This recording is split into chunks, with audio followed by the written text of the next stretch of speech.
Stripe.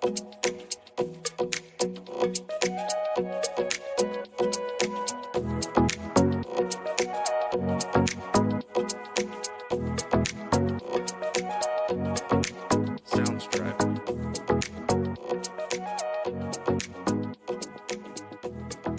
Hello, welcome to Compulsive Conversations. My name is Harry Wise and I am the host of this show. This podcast is all about obsessive compulsive disorder, mental health issues, men's, women's, children's, and the different ways we deal with it, the treatments. And in this episode, I talked to Dr. Shane Curley. He's a clinical psychologist at Flexible Psychology and ACT Psychology Centre. We have a nice conversation and an interesting, knowledgeable conversation about the different treatments, what OCD is in a clinical sense, and how it's treated, how it's affected by its environment, and a smattering of other things. So please enjoy. So thank you for agreeing to talk to me. No worries. Let's kick it off, I guess. First of all, I'd like to just ask you what's your kind of role and what's your can you kind of explain a little bit about yourself? So I'm a clinical psychologist. I've been 10 years in that role. Before that, I was in youth health for about a decade as well. So similar kind of work. And since becoming a psychologist, I was working in a group practice with a bunch of psychologists and part-time working in an Aboriginal outreach position. And over that 10 years, developed a bit of a special interest with OCD. Just kind of found the treatment for it to be quite effective. And once I got my head around some of the complexities with it, it feels like a good space to work in because it can help people uncover a lot of tricky things about how OCD works. So it's rewarding and intellectually stimulating, I guess. Yeah. Going through some of that. Groovy, yeah. Well, I'm doing this podcast because I have OCD. I was diagnosed with OCD when I was 12 years old. And I've been seeing psychologists and doing cognitive behavioral therapy, and just wanted some people to make a podcast about how I could, help people, educate people on OCD and especially men's, because men's health I know is not very visited these days because that stigma of, to be the tough guy or to be the fight through it, it's then and not talk about it is really big. Yeah, that sounds great. Well done. So first off, I just want could you kind of give a kind of an idea to the audience of what OCD is, what the symptoms are, and the differences between both obsessions and compulsions? Yeah, OCD is sometimes called the doubting disorder. So people... Look, the thing I often say to people is everyone I work with OCD is very nice. And they're also very smart. Yeah. So there's a couple of things that happen where OCD sort of harnesses those two elements, being very nice and very smart, and kind of runs them off the rails into this anxious space. Yeah, I know very much about that. Yeah. So if you think about someone who's very nice, and their sense of self is kind of tied into a particular area or theme. So let's go with like a parent who's a very nice person and is a really good parent and is, often thinking about looking after their kid and wanting to make sure nothing bad happens to them. And then unfortunately with OCD, if we think about that theme, we can kind of find ourselves having created a bit of a narrative about where we doubt ourselves. So this very nice parent has been thinking a lot about the bad things that could happen to their child, and then they start to doubt themselves and they sort of get stuck with a lot of what ifs.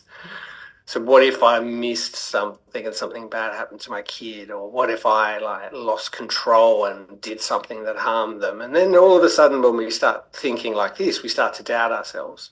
Yeah. And so this is OCD's trick. It makes the really nice parent doubt themselves and at some point start to think, oh no, what if I'm actually the opposite of what I think I am? What if I'm someone who could harm my child? And then once that seed is planted, we can get obsessed with that theme. Yeah. So that's, I guess, if you're considering the definition of obsession, this is sort of like over a period of time, we end up doubting ourselves so much that this obsession appears. So that would be a harm obsession.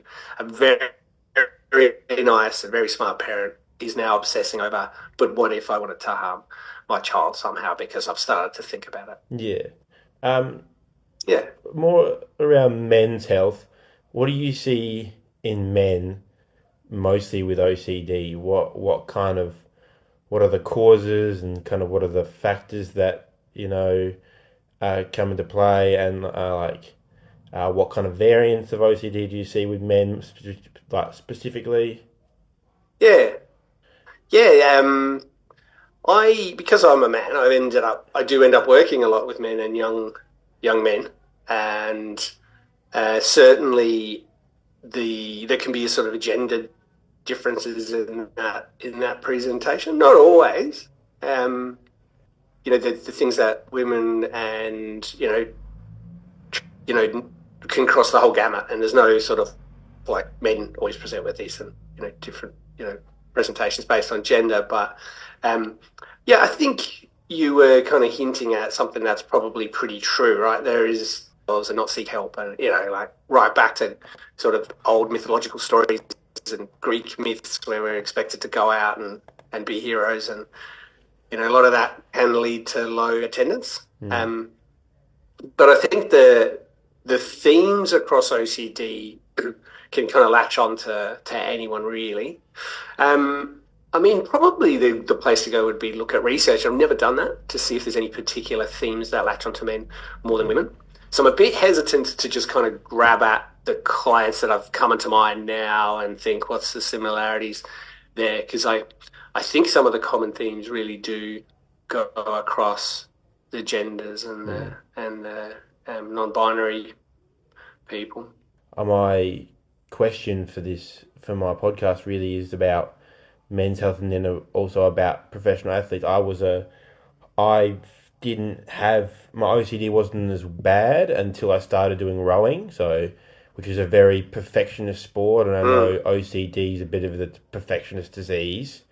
People with OCD tend to struggle with perfectionism, and everything needs to be perfect or organised or symmetrical. So I didn't really struggle till I started rowing. Do you see a lot of professional athletes or amateur athletes or men who compete in sports who struggle with OCD in connection with their sport? Yeah, absolutely. And you mentioned perfectionism there. I don't know if you remember the last American election. Someone made the joke that not every Republican is a Trump supporter, but every Trump supporter is a Republican. Yeah. And I've adapted that joke for perfectionism and OCD. So not every perfectionist has OCD, but everyone with OCD is a perfectionist. Yeah. And so I often find one frame for me is I'm helping someone back out of the OCD level and just into being a perfectionist. Because, I know there's some stigma about perfectionism, but for me, I kind of think it's quite a good personality trait to have, right? You're driven and you're probably going to be successful, so I don't see any problems there. But it's when it moves into toxic levels and then we plop into OCD where it's like, I can never get it right, And so certainly moving into elite athletics of any kind of sport, for sure. Yeah, I definitely see that. You're sort of driven towards one particular. What are your kind of thoughts on support services? What's the best method for help? Yeah. What do you see the best method for help for family members or for friends or for just people who can see through people with OCD? Yeah, so with men specific, I guess, and with everyone really, it's about meeting someone where they're at. So if I have a male client coming in for an assessment, I think but trying to meet them where they're at begins with walking into the waiting room. So I'll kind of walk out there and just have a quick suss of the scene, right? And let's say I've got a 14-year-old boy with his hair covering his face and he's down on his phone, and the mum's sitting up anxiously staring at me, hoping to be allowed into the room. And then I can just kind of see, oh, okay, mum's driving this.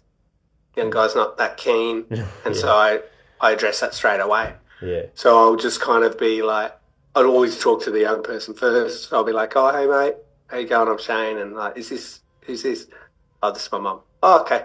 What did you want to do? Do you want to come down with me or do you want mum to come in for a bit and we can kick her out if we need? Yeah. I'll just try to make light of what I can see is going on. Yeah. And try and meet the young person and kind of make it easy. See if I can engage them that way. Yeah. Look, and then maybe we get down to the room and it's, they're monosyllabic talking and the mum's trying to answer all the questions, and then I'll just kind of like shift to, do you play video games? Yeah. Yeah. It's usually my first move. Keep it moving. And then he and I'll talk about Elden Ring for 10 minutes, and then mum will start to get anxious about when are we going to get onto the real work, right? So that's kind of meeting people where they're at. Or other times I might go down and, a big burly bloke in high vis just kind of looking anxious and quite confused about how this whole thing's going to go. And then from my background of it, I've worked in lots of blue collar stuff and lots of my mates do, so I can kind of match that too. I can just straight away start talking about his job and the tools and then start there. But of course, what we're wanting to do is at some point shift into actually assessing his OCD, the thing that's going on now. I mean, that could be quite delicate. Yeah. Personally, for me, Harry, when I find that might be what's going on, it excites me a little bit because I'm like, oh, cool, I can help you here. But I have to keep a lid on it because I've certainly scared people away when I'm like too quick, like, oh, I think we're talking about OCD, and then I'm doing an assessment and telling them all the stuff I'm going to do. And, they might have some stigma attached to it or misunderstanding. And, so I guess I'm learning over time to just meet the person where they're at. I need to go slow, be that. Yeah.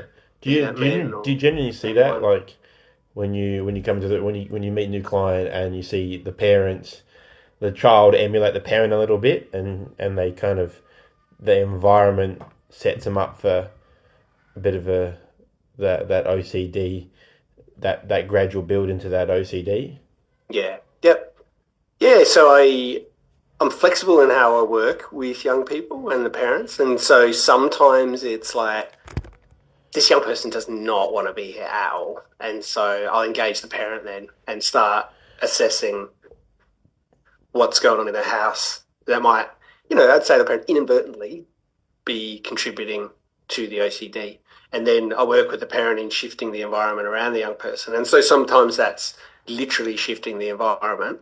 But of course, most of the time it's helping a parent develop a framework for reducing some of the things they might be doing that could be part of the problem. And so,